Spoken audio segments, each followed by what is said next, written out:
Cumprimento os irmãos com a paz do Senhor.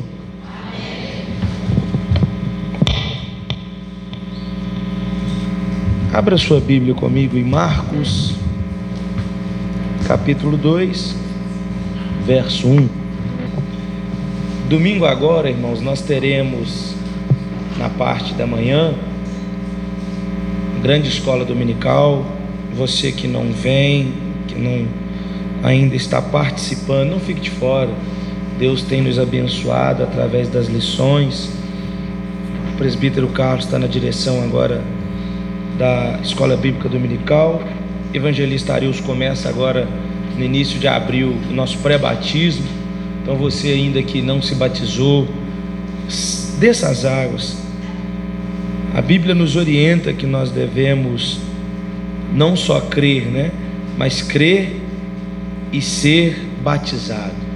A palavra de Deus diz que todo aquele que crê e for batizado será salvo.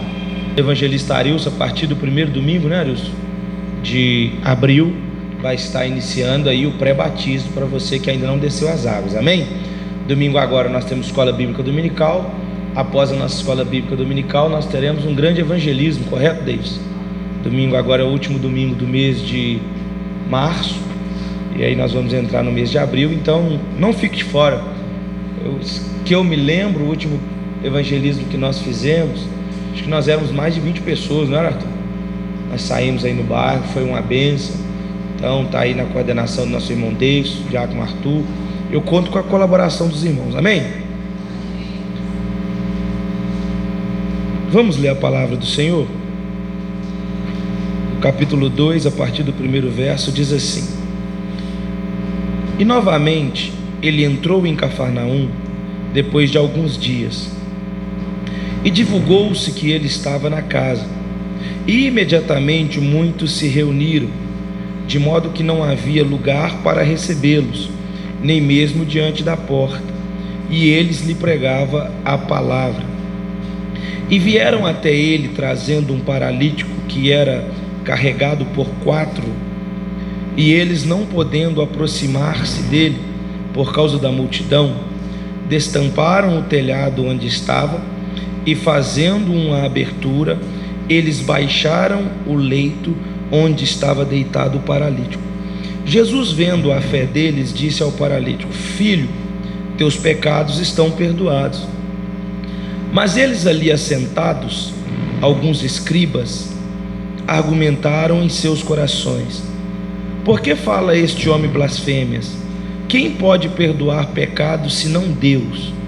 E imediatamente, quando Jesus percebeu em seu espírito que argumentavam entre si, disse-lhes: Por que argumentais sobre estas coisas em vossos corações?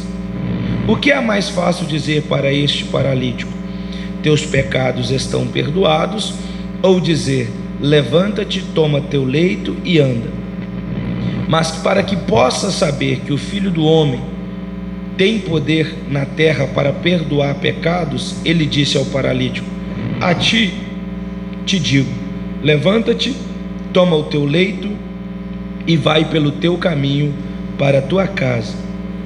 E imediatamente ele se levantou, tomou o teu leito e saiu à vista de todos, de modo que todos se maravilharam e glorificaram a Deus, dizendo: Nós nunca vimos algo assim. Amém? Pode se assentar, adorando ao Senhor. Nós temos essa responsabilidade. Eu quero convidar de novo os irmãos, nos ajude no evangelismo. Tem muitas pessoas neste bairro que ainda não foram encontradas pelo nosso Deus, e você pode ser uma ferramenta nas mãos de Deus para alcançar essas pessoas, amém? A Bíblia vai dizer que hoje nós vamos falar sobre a cura de um paralítico. Nós vamos ver nessa série de milagres que nós estamos falando muitas coisas que parecem se repetirem. Tem muitos milagres, Isaac, que eles parecem muito com um milagre que antecedeu. Tem muita coisa que Jesus faz nas nossas vidas que nós olhamos e pensamos que já vimos isso uma vez, mas cada milagre aqui ele é diferente, personagens diferentes, são pessoas diferentes, e mesmo que tenha alguma conexão ou alguma aparição entre um e outro, vão ser diferentes. Eu tenho um costume de ficar observando as coisas, e ao longo da nossa caminhada cristã, nós vamos observando algumas coisas acontecendo e nós pensamos que elas são idênticas, e isso tende a nos fazer, como ser humano, Arthur, pensar que o final das coisas sempre será do mesmo jeito. Eu não sei se você já fez isso, mas eu já olhei para alguma situação e falei assim: eu já sei aonde isso vai terminar. Já aconteceu com você? Olhar para alguma coisa e dizer assim: eu sei qual vai ser o final dessa história. Às vezes a gente olha e fala assim: ó, eu sei aonde esse caminho vai terminar.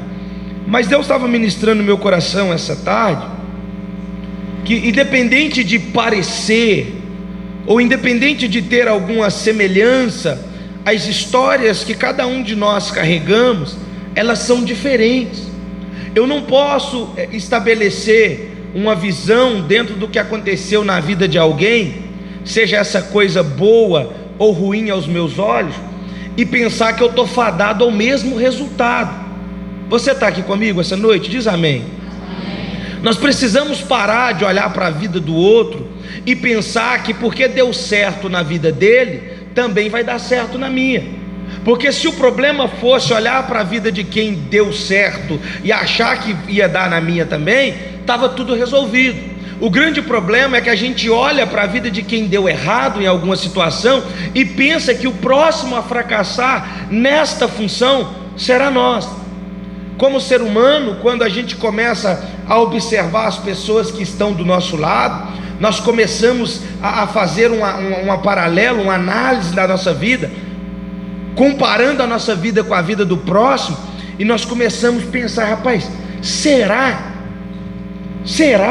que o meu final, vai ser igual dessa pessoa? Nós estamos vivendo tempos, irmã Cátia, que a gente fica doido.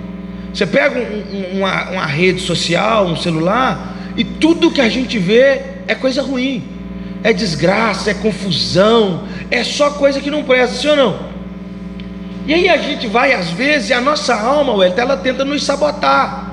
E aí eu estava lendo algumas coisas, e aí eu vi lá um pastor que escreveu um negócio e falou assim: ó, graças a Deus, ele me libertou de estar envolvido num ambiente tóxico que é uma igreja, e fez uma dissertação falando da igreja, e que aquilo para ele foi algo terrível. E aí, Roseli, na hora foi: Jesus, será que no futuro vai ser eu escrevendo isso? Que depois de muitos anos numa igreja, as decepções, as desilusões, elas vão batendo tão forte na gente, a ponto da gente falar assim: rapaz, por que eu não parei lá atrás naquele dia? E eu fiquei com esse negócio no meu coração e pensando, e o Espírito Santo trouxe essa palavra no meu coração, Isaac. Eu não posso comparar a minha vida nem com a vida de quem deu certo, ou nem com a vida de quem deu errado, porque a história que Deus tem para cada um de nós, ela é pessoal, ela é individual. O ministério que Deus entregou para o evangelista Arilson, ele é pessoal, ele é dele. E eu posso tentar copiar, eu posso tentar imitar, eu posso tentar fazer tudo o que eu quiser, eu nunca vou conseguir viver o que ele vive, porque o que Deus tem para ele é dele. Eu estava vindo agora dentro do carro e orando a Deus e falando: Deus, eu preciso ao menos entender o que o Senhor está ministrando ao meu coração, para que eu possa começar a falar com a igreja, porque o texto ele é explicativo, mas eu quero trazer uma verdade para o seu coração, e eu quero que você guarda isso na sua alma. A sua vida não é igual a de ninguém.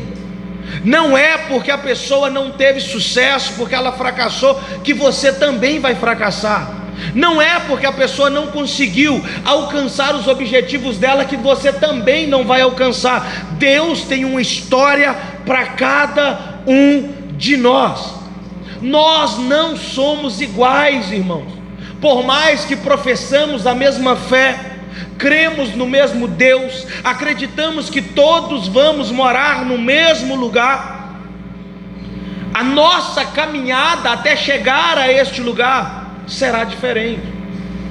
Há pessoas que nesta caminhada, até encontrarmos com Deus no céu, Deus vai usar ela em uma área específica.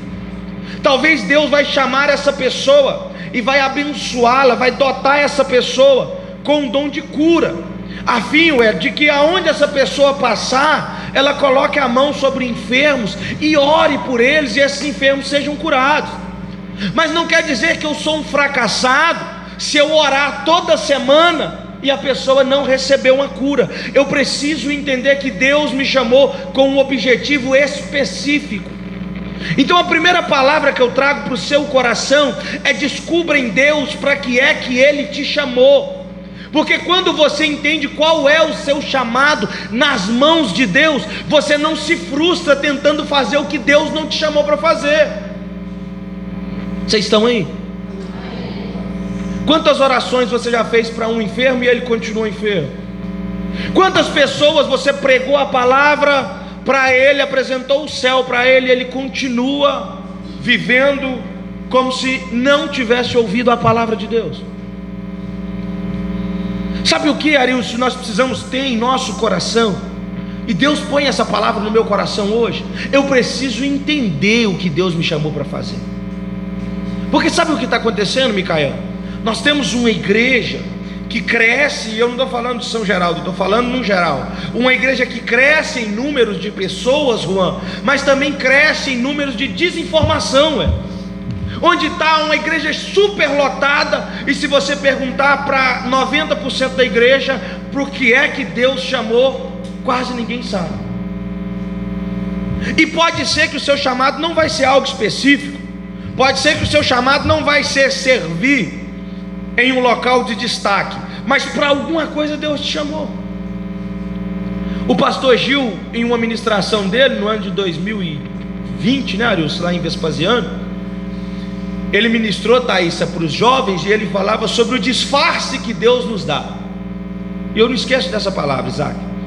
E ele falou assim que Deus, ele nos chama e nos dá uma missão, e dentro dessa missão, Solange, ele vai nos disfarçar de alguma coisa. E naquele dia ele falou que alguns Deus disfarça de advogado, outros Deus disfarça de professores, outros Deus disfarça de médico, outros Deus disfarça de empresário, mas todos nós temos uma função específica nas mãos de Deus, que é povoar o céu. Então eu preciso entender que, sendo empresário, a minha primeira função não é ganhar dinheiro, a minha primeira função é ganhar vidas. Mas sendo empresário, Deus me proporciona estar em lugares que talvez outras pessoas não alcançariam. Estando na área da medicina, Deus vai te dar a oportunidade de acessar lugares que outras pessoas não acessariam. Estando numa sala de aula, Deus vai te dar a oportunidade de acessar pessoas que outras pessoas não acessariam. E o que eu faço com isso? Exerço o que Deus me mandou fazer. Ou você pensa que, com todo respeito à sua profissão, dar injeção, fazer curativo, dar ponto, qualquer um que estudar e se dedicar fica bom nisso. Mas ser uma mulher cheia da presença de Deus, que chega em uma situação que os médicos dizem não tem jeito, e você fala, deixa eu orar. Isso você não encontra na faculdade. Chegar para um aluno, Denise, e ensinar português, matemática, ciências, qualquer um que estudar, se dedicar, consegue. Mas falar para ele que Deus pode mudar a vida dele, que Deus pode mudar a história da casa dele, é somente para alguém que está cheio da presença de Deus. Eu quero te perguntar nessa noite, esqueça o disfarce que Deus te deu. Eu quero te perguntar o que você tem feito para o reino dos céus no lugar que Deus te colocou. O que eu tenho feito para o meu Deus aonde Deus me plantou? Você consegue entender que há uma missão? Há uma missão, irmãos.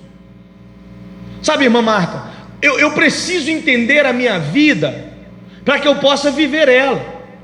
Eu preciso entender que a Bíblia vai dizer, Wellington, que quando nós chegarmos naquele dia, que todos nós estamos esperando, Deus ele vai cobrar de cada um de nós aquilo que Ele nos entregou. É a parábola também dos talentos. A parábola dos talentos. O Senhor entregou talentos, mas teve gente que escolheu guardar, não multiplicar. Aí chegou diante do Senhor e falou: está aqui o talento que você me deu. O que o Senhor falou para ele? Servo inútil. Escute, me ajuda, Arthur, a pensar nessa noite.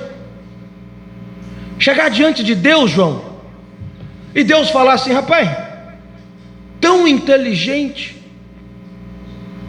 cantava tão bem, era tão bom para conversar, mas o que você fez com o talento, com o dom que eu te dei?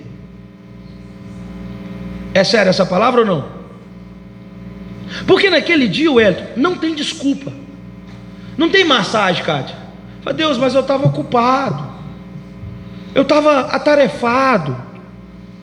Porque aqui, Arthur, você fala: pastor, eu não consegui não, porque eu estava agarrado no trabalho. Mas eu estou chamando os irmãos a nós sairmos daqui e nos posicionarmos, mesmo que em pensamento, irmã Cíntia, diante de Deus. Diante, Solange, de Deus, aonde nada fica encoberto, aonde Ele esquadrinha, Ele sonda e esquadrinha o nosso coração. Tudo, Juan, que eu falar para Ele, não é máquina que tem lá nos Estados Unidos não, que é detector de mentira, né, Wellington? Lá eles colocam no camarada, aí quando ele fala mentira, Roseli, o negócio, opa, está mentindo. Deus não precisa disso não. Você vai ver no texto, a Bíblia diz que os escribas nem falaram, eles só pensaram assim: quem é esse que pode perdoar pecado? E Jesus falou: o que vocês estão pensando aí? Quando você estiver diante desse Deus e Ele falar para você: o que você fez com o dom que eu te dei, qual será a nossa desculpa? Eu vou entrar no texto, mas eu quero terminar contando o testemunho do pastor Zé Cláudio. Já contou isso aqui há muitos anos. Ele estava ali na associação, Deus mandou ele ir aqui no Geraldo, e quando ele foi no Geraldo, chegou lá, tinha um moço lá, e Deus falou para ele assim: ó, dá um abraço nele, e não fala nada. Ele ficou aquela luta, Isaac, e abraçou o camarada. O cara se desmanchou no choro, e falou para ele assim: eu estava falando para Deus hoje, que se Deus realmente existisse, se Deus me amasse, para Ele mandar alguém aqui para me dar um abraço, e se eu não recebesse esse abraço, eu ia tirar a minha vida, mas hoje eu creio que Deus existe. Amém? O abraço foi dado, amém? E se ele não tivesse abraçado, o homem teria tirado sua vida, suicidado, suicídio. Nós sabemos o que a Bíblia fala sobre o suicídio. Eu estou na Bíblia, tá? A Bíblia diz que Deus vai requerer o sangue do inocente das nossas mãos. Amém? Eu vou falar do texto que eu li. Eu só precisava falar isso para alguém. Eu preciso repetir isso aqui, tá? No seu trabalho, você é cristão. Na sua escola, você é cristão.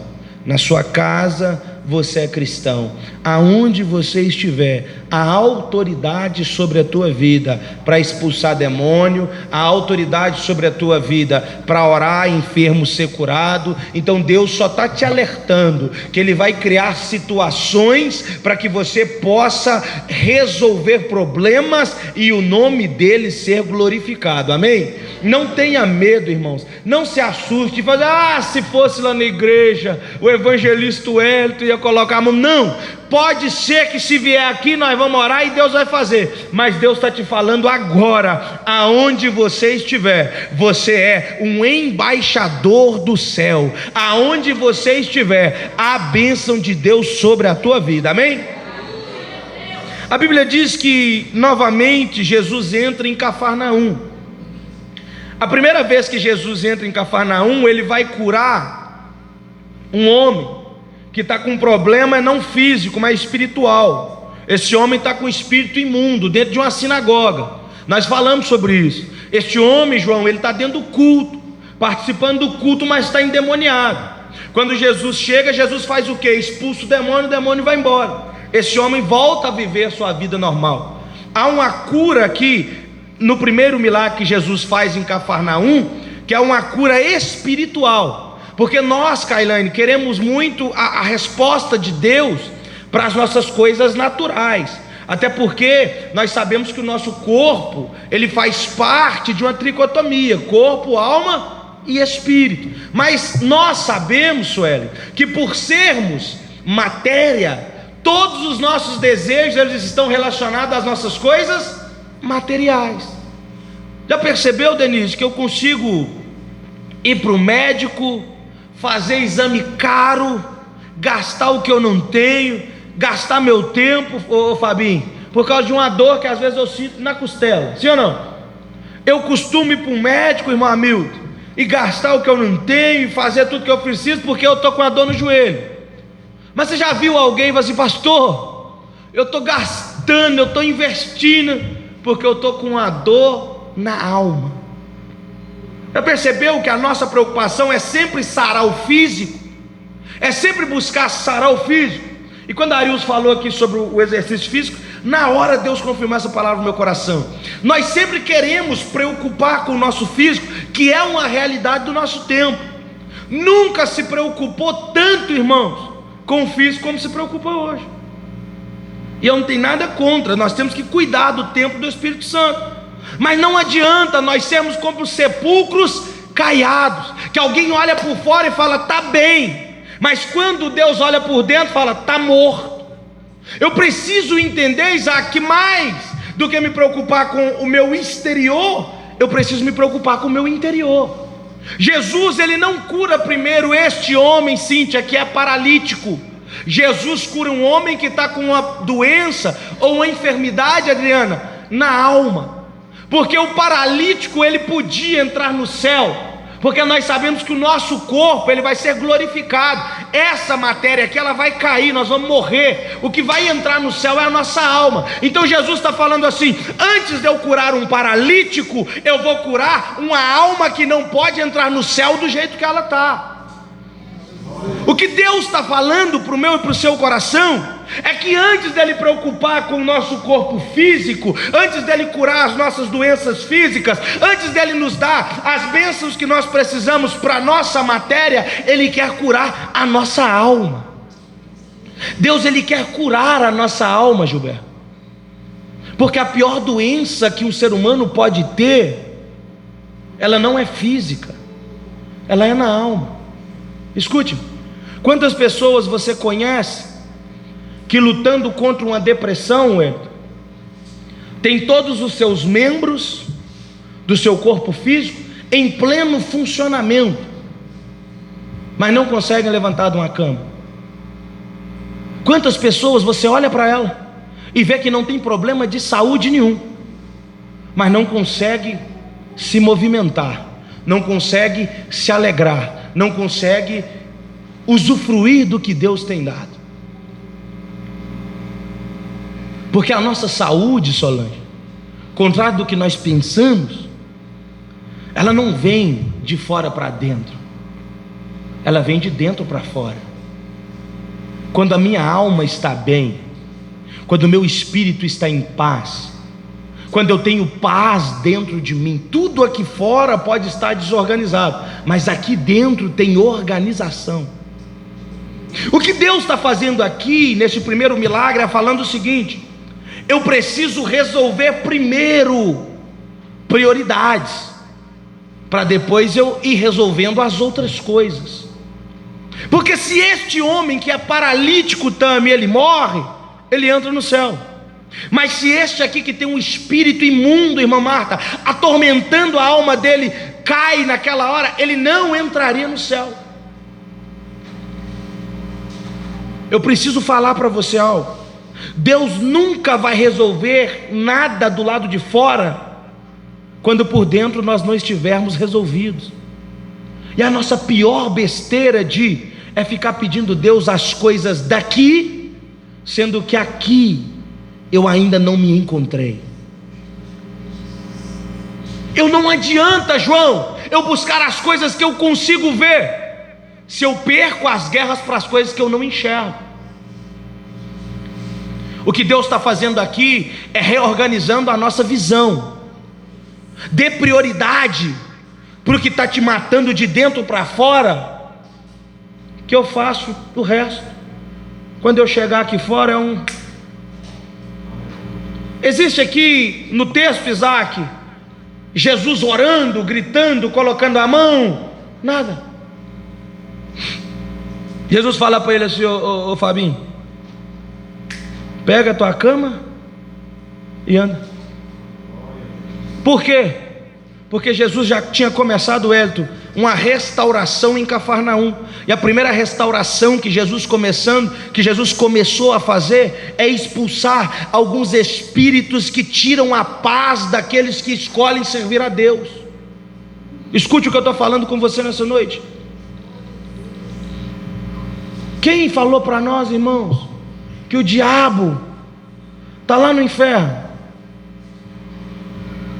Quem falou, Denise? Quando o diabo se apresenta diante de Deus para falar de Jó, você está onde? Eu estou aí, rodeando a terra. Eu estou aí, buscando a quem tragar. Eu estou aí, tentando destruir a vida de alguém. Eu estou aí, tentando tirar a paz, tentando tirar o sono, tentando tirar a tranquilidade. No inferno? Não. Em espírito, operando na vida de quem dá lugar. Escute.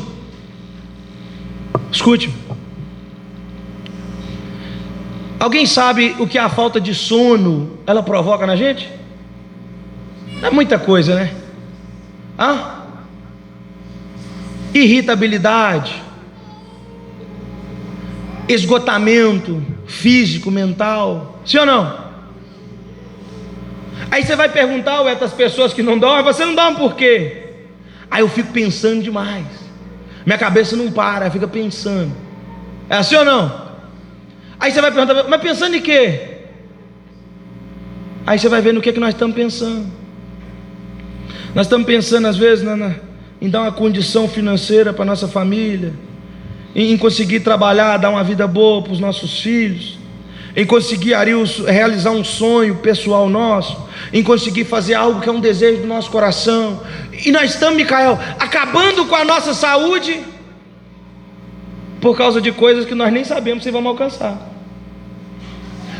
Nós estamos, Laura, sofrendo pelo dia de amanhã, esquecendo que a noite que nós estamos deitados pode ser a nossa última noite.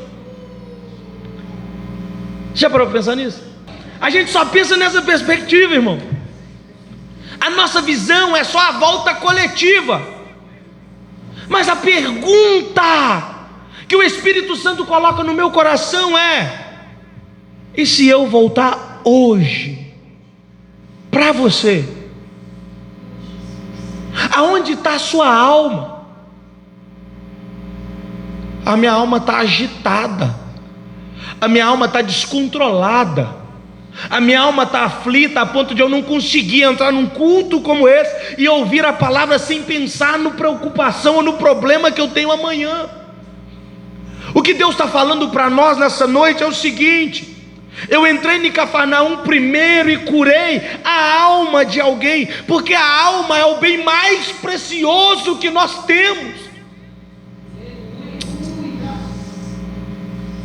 Eu não estou desconcertando nada, pelo contrário, irmão. Se tem alguém que sabe que eu preciso cuidar do meu corpo, sou eu. Eu como mal, eu durmo mal, eu me alimento pessimamente, eu sei que eu preciso cuidar do corpo, mas a minha prioridade precisa ser a minha alma.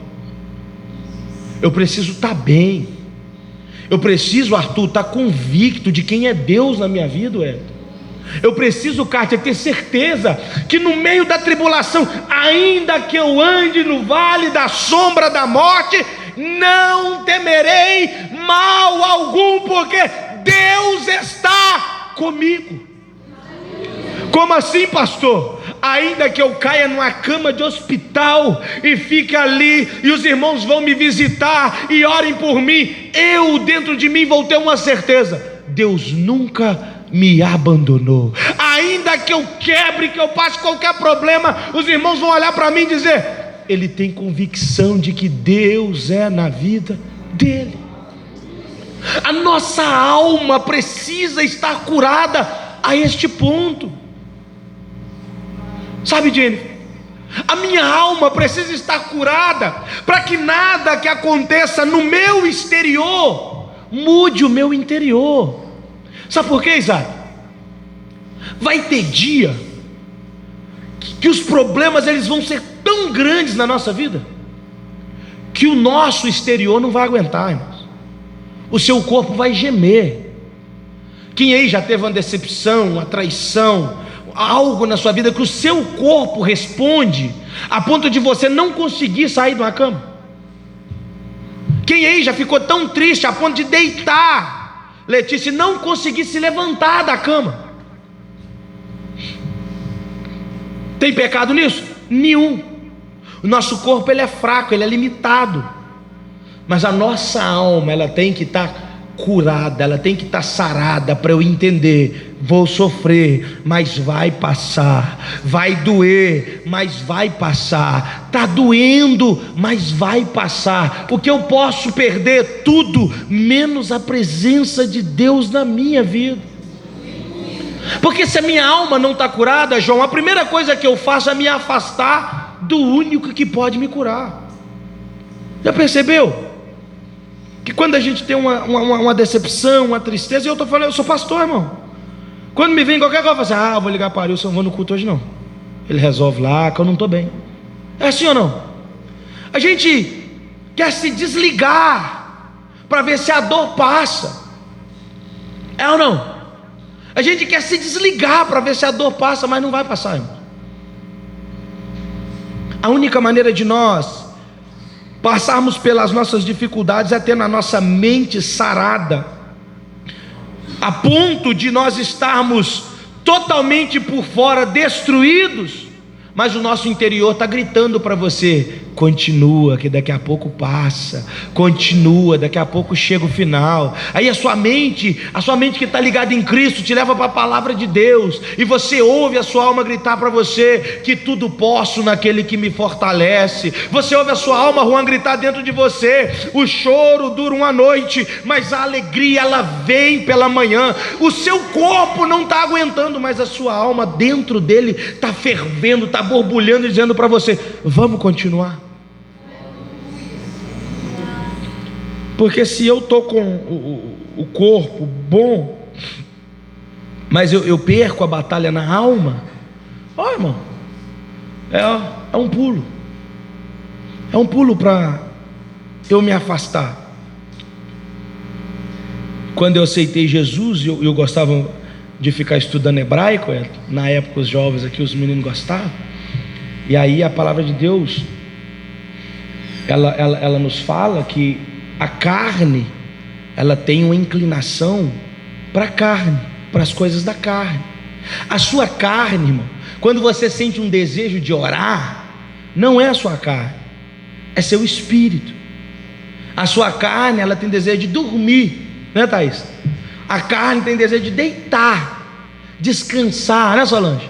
A carne tem desejo de fazer as coisas da carne, alimentar a carne. Eu preciso entender que se eu não preocupar, Isaac, com a minha mentalidade, com o meu intelecto, com o que me faz pensar, eu não consigo servir a Jesus. Eu não consigo, irmãos. Está aqui, ó. O evangelho não está aqui. O Evangelho não está aqui. A Bíblia diz que sobre tudo que se deve guardar, guarda o teu, porque dele procede as saídas da vida. As saídas da vida não saem do coração, ela sai da nossa mente. O nosso coração, ele está associado também a emoções, sentimentos. A nossa alma, ela está associada ao nosso espírito. Mas o meu intelecto, a minha mentalidade, Adriana, ela fala para mim: não, você não pode. Ela fala para mim: vai ler a Bíblia, vai buscar no Senhor, vai se dedicar, vai buscar a palavra, vai buscar na palavra, vai para o culto. Porque se eu olhar o meu corpo físico, irmão, o último lugar que você vai ver é na igreja. Então Jesus, ele primeiro ele cura o intelecto, para depois curar o físico. Isso quer dizer que Jesus não quer curar o físico? Não. E aí que nós erramos, ué. Que a palavra nos ensina que nós devemos buscar primeiramente o reino de Deus e a sua justiça, e as demais coisas serão acrescentadas. O que eu preciso entender, Juan? Quando eu busco as coisas do Espírito, a cura da alma, a satisfação para a minha alma, que é Cristo Jesus, as coisas materiais, Deus me abençoa. O problema é que eu quero alcançar, Arthur, tudo que está ao alcance dos meus olhos, ao toque da minha mão, e eu acabo correndo atrás de tudo e não pegando nada. Quando na verdade, Thaís, eu precisava ficar com a Bíblia, que as bênçãos do Senhor, por que nós estamos correndo atrás das bênçãos? Ou a Bíblia é diferente para aqueles homens, ou é diferente para nós, irmã Cátia? Me escuta, me explica, Mariana, como é que um Josué olha para o sol, e fala assim: ô amigão, quieto, com um cachorro, nem cachorro respeita Jesus ali, um cachorro lá em casa, quieta, aí que Isaac é lá pronto. Agora imagina a autoridade de um camarada: sol, se detenha. E a Bíblia diz que o sol parou. A Bíblia diz, Gilberto, que nunca houve nem nunca haverá um dia igual aquele.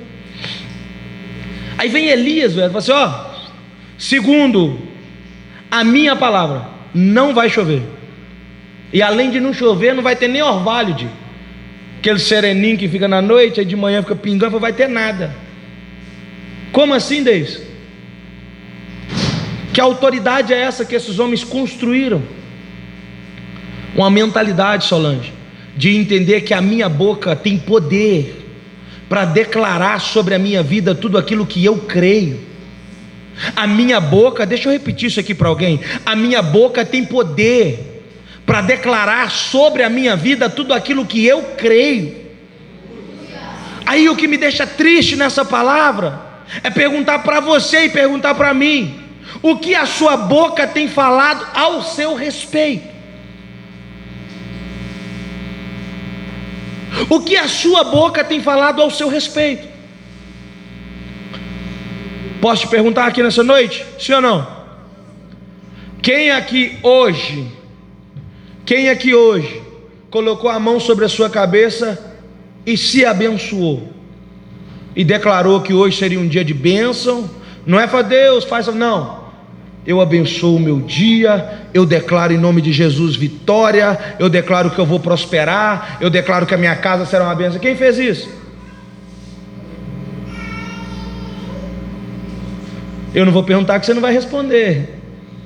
Mas quem aqui hoje talvez fale: nossa, que vida desgraçada que eu estou levando, nossa, que serviço, nossa, que filho, nossa, que igreja, que pastor. Se você fala do pastor, Deus te leva, o resto eu perdoo. Mas você está entendendo que é muito sério eu ter uma mentalidade curada? Porque eu confio, irmão Kleber, que eu posso vir aqui orar por você, Deus te abençoar, Deus te curar, Deus te prosperar, mas quando chega para a minha vida, eu falo: oh, Jesus. Você precisa curar a sua mente. Você precisa entender, Gilberto, que quando Jesus chama os seus discípulos, e fala para eles que sobre eles desceria poder, para que eles pudessem expulsar demônio, para que eles pudessem curar pessoas no nome de Jesus, para que eles pudessem ser abençoados. Laura, isso se estende à minha e à sua vida. O problema é que eu, Solange, me encontro apenas como uma ferramenta de Deus. Eu me olho apenas como uma ferramenta de Deus, a fim, Tami, de pensar que Deus só pode me usar para abençoar o outro. Eu tenho sofrido na minha mente, que é acelerada e me faz ser ansioso, estudando a palavra para o congresso. E a Bíblia diz que Moisés conversava com Deus como quem conversa com um amigo. Como é que você conversa com uma amiga, Thaísa? Boa tarde, posso falar com você? É assim? Hein, Clécio? Lá no serviço, você, o Fabinho, sua esposa, como é que é a linguagem lá? É formal? É, ué? Conversando com amigo, não é nada. Mas com Deus a mentalidade nossa ainda não foi curada para entender que Deus me trata como amigo. E amigo que é amigo conhece os nossos segredos. Amigo que é amigo, eu chego para ele. Quem aí tem um amigo confidente? Quem aí tem uma amiga confidente? Isso não é pecado não, irmão. A Bíblia fala que Jesus teve vários, mas Jesus tinha um que, segundo ele, né? Jesus até deitava no peito dele. Nós podemos ter um amigo para você desabafar, porque você não é de ferro.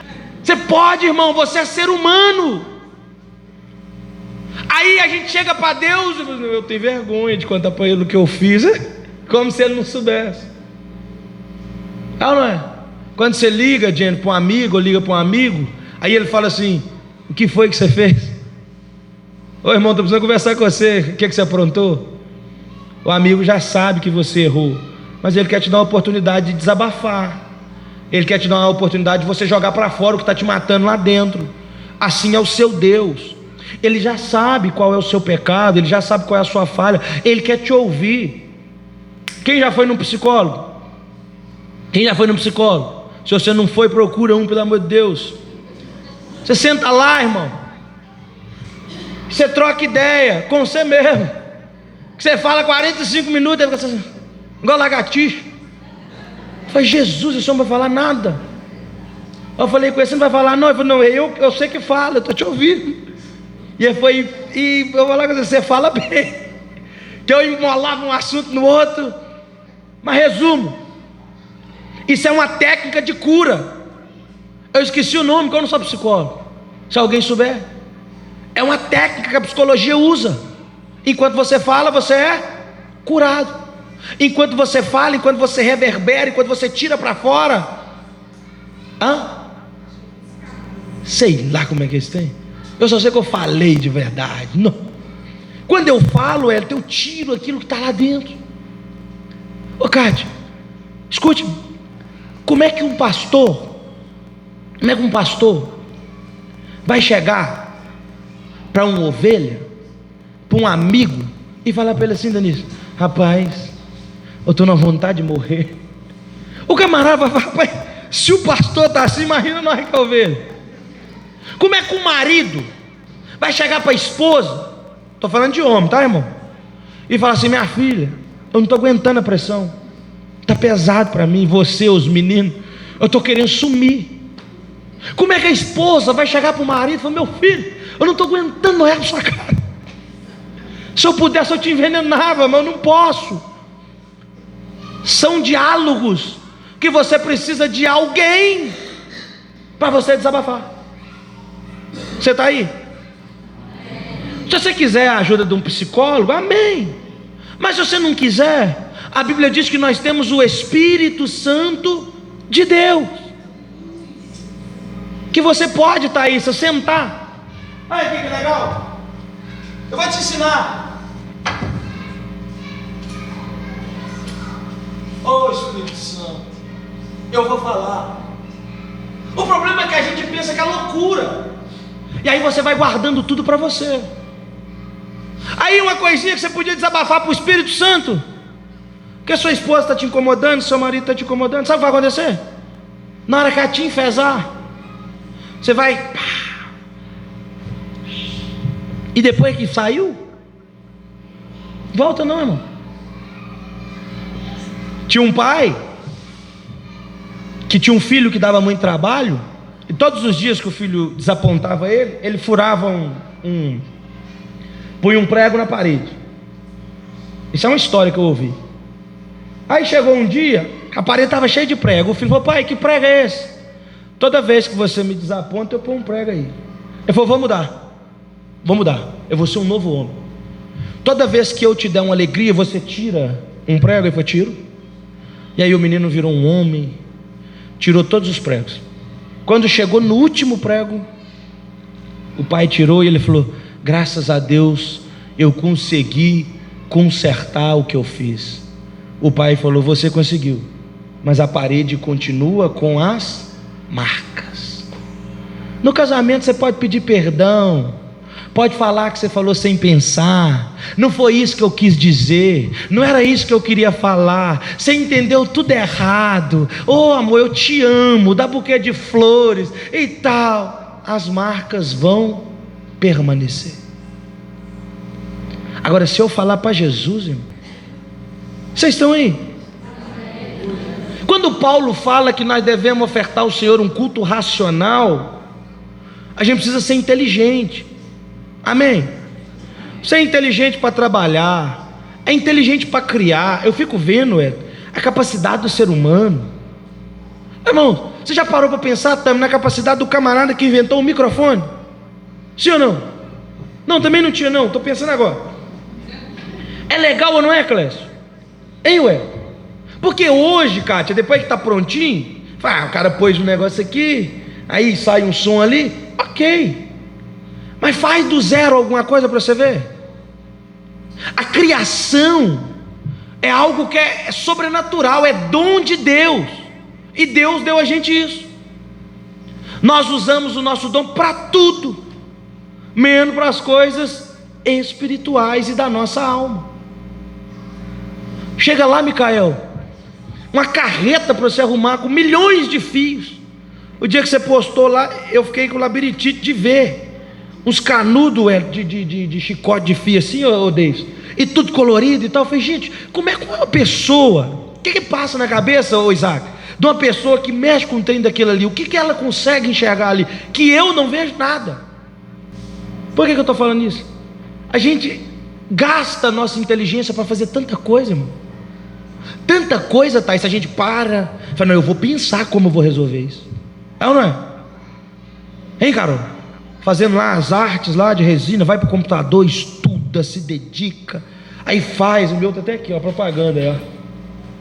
Carol me deu de presente de aniversário, viu, irmão? Se quiser comprar. Escuta, Arius, a gente gasta nosso tempo, queima neurônio, tudo é para resolver os nossos problemas durante todo o dia. Mas quando chega, Geisa, um problema familiar, quando chega um problema de ordem espiritual, que eu preciso enxergar, não com os olhos da carne, eu tampo os meus olhos, eu vou resolver do meu jeito.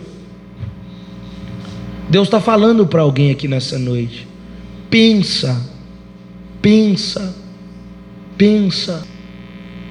Nem tudo na sua casa é safadeza, nem tudo lá é preguiça, nem tudo não, espiritual. Deixa eu falar para você, nós, né, Arius, as irmãs aí que estão na visita, nós estamos acostumados a chegar em ambientes que quando você pisa, rapaz, o negócio aqui é pesado. Nós precisamos ter discernimento, irmão. A palavra de hoje é sobre pensar, tá? Você precisa saber onde você está. Tem culto, que o culto está pesado, espiritualmente, Satanás está aqui dentro, e tem gente que fala assim: não, que culto ruim hoje, a palavra hoje não foi legal não. E o diabo está assim: eu consegui. Você precisa ter uma maturidade para entender que a cura aqui, ó, desse paralítico em Cafarnaum, ela não foi a primeira prioridade de Jesus. Amém? A primeira prioridade de Jesus foi curar um endemoniado, foi resolver um problema de ordem espiritual, para depois o material se encaixar. Aí a Bíblia vai dizer que 4 homens, e eu terminei, vai pegar esse paralítico, subir com ele, colocar ele pelo telhado, descer ele, Jesus vai curar o homem. Esse é o milagre. Tem muita coisa que nós podemos aplicar nesse milagre? Sim ou não? muita. Nós falamos 5 quarta-feiras, se a gente quiser, desse milagre. Mas se Jesus não tivesse começado uma restauração na mente dos que ali estavam perto, o milagre físico não aconteceria. O que eu quero te dizer é que mais que você ter coragem para subir telhado, descer telhado, pular telhado, carregar paralítico, Deus quer que você tenha a sua mente curada para entender as coisas espirituais que estão acontecendo em seu redor. Porque se Deus fazer alguém se levantar de uma cadeira de roda do lado de alguém que tem a sua mentalidade ainda doente, ela vai falar assim: ah, levantou porque tinha que levantar. Quantas pessoas, Hamilton, estão dentro da casa de Deus, vivendo, vendo, ouvindo Arius todo dia, mas sai daqui falando: ah, será que foi mesmo? A Bíblia diz que um pai leva um filho diante de Jesus, pede Jesus para curar. Aí Jesus vai perguntar algo para ele, ele fala assim: Jesus, me ajuda na minha incredulidade. Escute-me.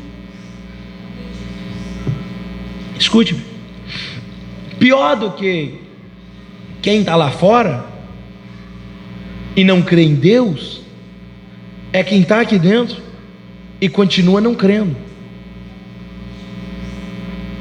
Por que às vezes, Arthur, eu me pego perguntando: como é, Isaac, que tem tanta pessoa dentro da igreja que você sabe, irmã Cátia, que precisa de uma bênção, que precisa de um milagre, e nós oramos, a igreja ora, nós estamos orando, e eu não preciso falar para vocês isso, é eu e Deus, mas o pastor está orando, o co-pastor está orando, o evangelista está orando, nós apresentamos a igreja, irmãos, a gente sabe o lugar que cada um senta. O dia que você não vem no culto, o pastor Arius, fulano não veio, ciclano não veio, a gente sabe, mas por que fulano sentou do lado de lá, você sempre senta do lado de cá? A gente sabe que o Davidson senta com a Gabriela no terceiro banco, hoje o Davidson está no terceiro do lado oposto. Isso não é algo comum, mas aconteceu. A gente sabe, mas por que a gente está aí essa hora e muitas coisas não acontecem? É porque talvez tem gente, Tami, que está aqui dentro, que participa todo dia, que cultua todo dia, mas não crê que Deus pode fazer na sua vida. Por quê? A mentalidade está cauterizada. A mentalidade, Solange, a sua mente está fazendo, você não merece. Quem aí já não passou por essa sabotagem da nossa mente?